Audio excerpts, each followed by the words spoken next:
चुनौती। और कभी श्रीराम की तरह बीपीएससी 17 में रैंक 2 आया है।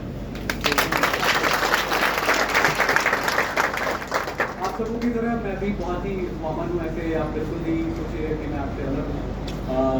वो कहते हैं ना, डर सबको लगता है, मेरा मतलब सूखता है। तो मेरा भी सूख रहा था और अभी भी सूख रहा है। इतने सारे खूबसूरत चेहरे और टकी लगाते हुए चेहरे मुझे अगर देख रहे हैं, सबका सबको डर लगता है। तो मैं आपसे कहना यही चाहता हूँ कि परेशानियाँ आपको शेप करती हैं और समस्याएं आपको शेप कर रही होती हैं। और अगर गढ़ने की बातें आती हैं और आप अपने जीवन को गढ़ने की कोशिश कर रहे हैं, तो वो समस्याएं आपके लिए स्टेपिंग स्टोन होती हैं। और खासकर ऐसे एग्जाम्स जो बहुत ही अनसर्टेन हैं और बहुत ही ज़्यादा इस तरीके से जुझारों की आपकी मेहनत डिमांड करते हैं, वहाँ पे वक्त लग जाता है। मैं बिल्कुल अतिशयोक्ति में नहीं जाऊँगा और मैं बताना चाहूँगा कि ये मेरा तीसरा अटेम्प्ट है और तीसरे अटेम्प्ट में मुझे सफलता मिली है। तो टाइम तो लगता है और पेशेंस की भी ज़रूरत पड़ती है, लेकिन हर एक अटेम्प्ट के साथ, हर एक आपके प्रयास के साथ आपको बेहतर होना है, ये एक बहुत बड़ी चुनौती है। हम इस तैयारी में उतर तो जाते हैं और हमारा सबसे बड़ा फोकस क्या होता है, किताबें पढ़ना। और वो पढ़ते पढ़ते हम पैसिव हो जाते हैं। हम अपने दिमाग से सोचते नहीं कि जो हम पढ़ रहे हैं वो वाकई में एग्जाम में यूज आएगा या नहीं आएगा, उसकी उपयोगिता कितनी है और उसकी शुचिता कितनी है, ये हम वहाँ पे सोच नहीं पाते। तो उस चीज़ के लिए मैं आपको सिर्फ इतना कहना चाहूँगा, जो भी पढ़े या जो भी करें, खासकर टेस्ट या जो भी आप मेंस के आंसर राइटिंग कर रहे हैं, वहाँ पे आप सोचिए कि इस चीज़ का कितनी उपयोगिता है, कितनी उसकी ज़रूरत है आपको। और वाकई में कोई अगर आपने सोच पे किया है या कोई किताबें आपने उठाई हैं पढ़ने के लिए और उसे डिफाइन किया है, अपना एज अ सोर्स डिफाइन किया है, वहाँ पे उसकी वाकई में उतनी उपयोगिता है या नहीं है। क्योंकि हम बहुत सारे लोग हैं जो बहुत सारे मटेरियल को इकट्ठा करके बैठे हैं, इंक्लूडिंग मी।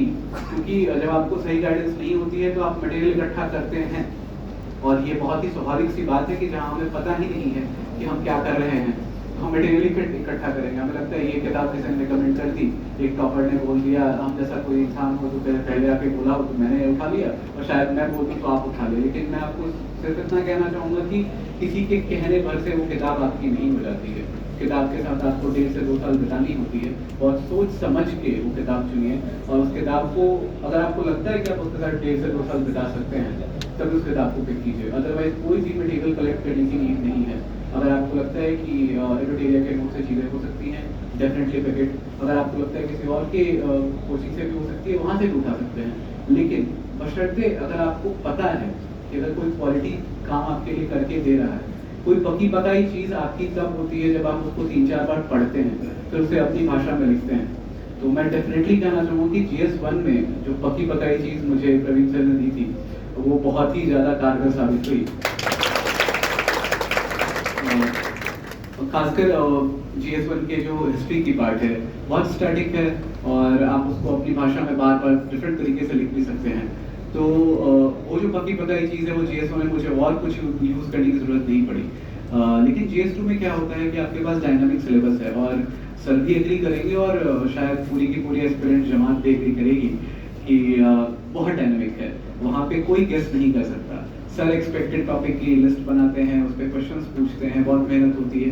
पर सर को भी पता है कि उसमें से जहाँ पे GS1 में आपको 100% लड़ने के चांसेस हैं, यहाँ पे 50% है, ऑलमोस्ट हाफ ऑफ इट।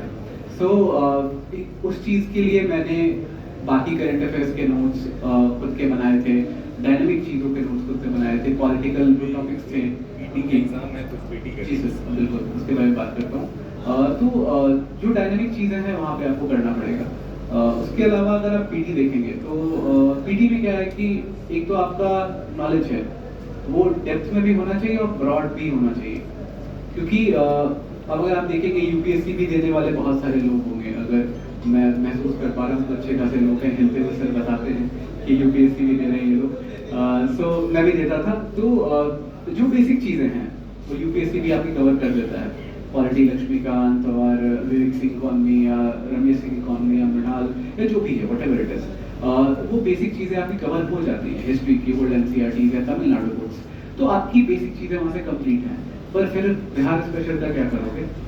फिर उस करंट अफेयर्स का क्या करोगे, वहाँ पे रोल आता है प्रवीण सर का, वहाँ पे रोल आता है बाकी टीचर्स का, जो आपको बहुत ही प्यारी सी मैगजीन बना के, रंग बिरंगी मैगजीन। अब मैं थोड़ा रंगों पे जाने वाला इंसान हूँ, तो एडोटेरिया की मैगजीन थोड़ी रंग बिरंगी लगती थी मुझे तो मैं ये मैगजीन उठा लेता था, और मुझे आदत थी कि मैं पूरी बल्कि मैगजीन पढ़ नहीं सकता हूँ, मुझे पहाड़ लगती थी, तो मैंने उसे डिफरेंट सेक्शन में तोड़ना चालू कर दिया कि ये इंडिसेस हैं, इसको कट करके अलग रख लो, ये सारी चीज़ें दीवार पे चिपका लो, बार बार देखोगे तो याद हो जाएगा, नंबर से होते नहीं है इससे भी। तो ये सारी चीज़ें अगर आप कर पा रहे हैं और आपका कवर अप ऐसे भी हो सकता है।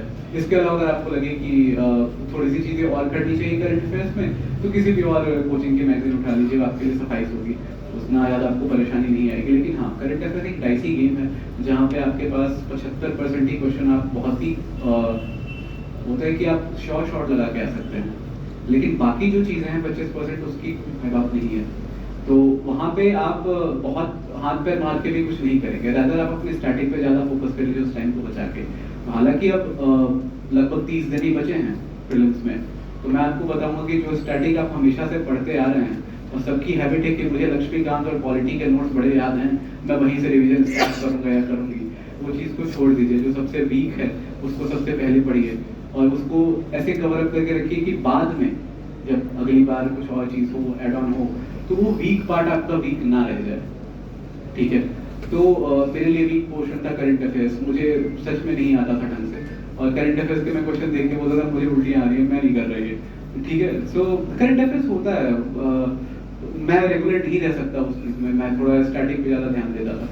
तो करंट अफेयर्स के लिए आप मैगजीन यूज़ करिए हमारा, उसके अलावा कुछ और भी चीज़ें आप यूज़ कर सकते हैं, PIB के वेबसाइट से यूज़ कीजिए, क्योंकि मुझे किसी चीज़ पर डिटेल्ड इन्फॉर्मेशन चाहिए होती थी, मैं PIB के वेबसाइट पे जाता था। और आजकल तो चैट GPT जेमिनी बहुत अच्छा काम कर रहा है, यूज़ कीजिए, और मुझे लगता है कि बहुत सारे प्रॉब्लम सॉल्व हो चुके हैं उसके आने से। तो अगर आप उसको वैसे ही यूज़ करेंगे तो फिर आपका करंट अफेयर का कवरेज ठीक ठाक हो जाएगा। रही बात बिहार स्पेशल की, तो सर की भी बुक है बहुत प्यारी सी, खासकर सर जो वो सर आपने एक बार एक यूट्यूब वीडियो में पढ़ाया था कि 345 किलोमीटर वेस्ट टू ईस्ट उसको एक बॉक्स बना लो, एंड 483 बुद्धा का जन्म दिवस है, वहाँ से अपने महापरिनिर्वाण दिवस है, वहाँ से तुम अगर याद करोगे तो उनकी डेथ की टाइम है, तो उससे तुम याद कर सकते हो। तो वो मैं बॉक्स बना के बार बार ऐसे याद कर लेता था।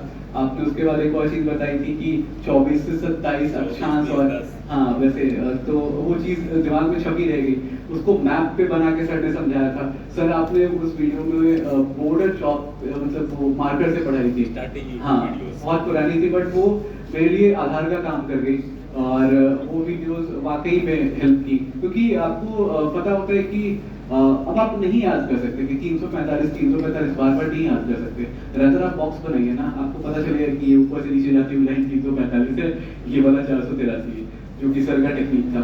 तो ऐसे अगर आप मैप बना के पढ़ते हैं, सर ने सॉइल्स की जो कैटेगराइजेशन पढ़ाई थी, तो सर ऐसे मैप बना के फिर दो ऐसे कट्स बनाते थे, यहाँ से बल्थर सॉइल है, यहाँ से ये है, so these are the things जो मतलब मैंने उस टाइम पे करी थी। सो ये चीज़ें मदद करती हैं। अगर आपके लिए कोई पका के चीज़ें दे रहा है, तो फिर यार हमें क्यों मेहनत करना है यार, वैसे भी मेहनत होती नहीं है, ठीक है, बहुत कम ही हो पाती है। तो ये चीज़ करने के लिए आपको जो आप देख रहे हैं वीडियो को बड़े ध्यान से देखिए। अब मैंने ये 1.5 से 2 साल पहले रिवाइज करी होगी, मैं 1 साल से मैं CAPF असिस्टेंट कमांडेंट में सेलेक्टेड था रैंक 57 के साथ, तो मैं उसकी तैयारी फिजिकल्स वगैरह कर रहा था। तो मैं 1.5-2 साल से रिवाइज नहीं किया, फिर भी मेरे दिमाग में छपी हुई है, क्योंकि अगर आप उस चीज़ को बहुत ही पेशेंस के साथ और अटेंशन के साथ पढ़ रहे हैं, तो वो रहती है आपके साथ, वो चीज़ें आपके साथ बस जाती है। एग्जाम हॉल में भी आप कभी भी सिली मिस्टेक्स नहीं होंगे। तो ऐसी चीज़ें अगर आपके पास पक्की पकाई मिल गई, लास्ट ईयर भी जब एग्जाम चल रहा था हमारा, तो सर लोग मैराथन लेके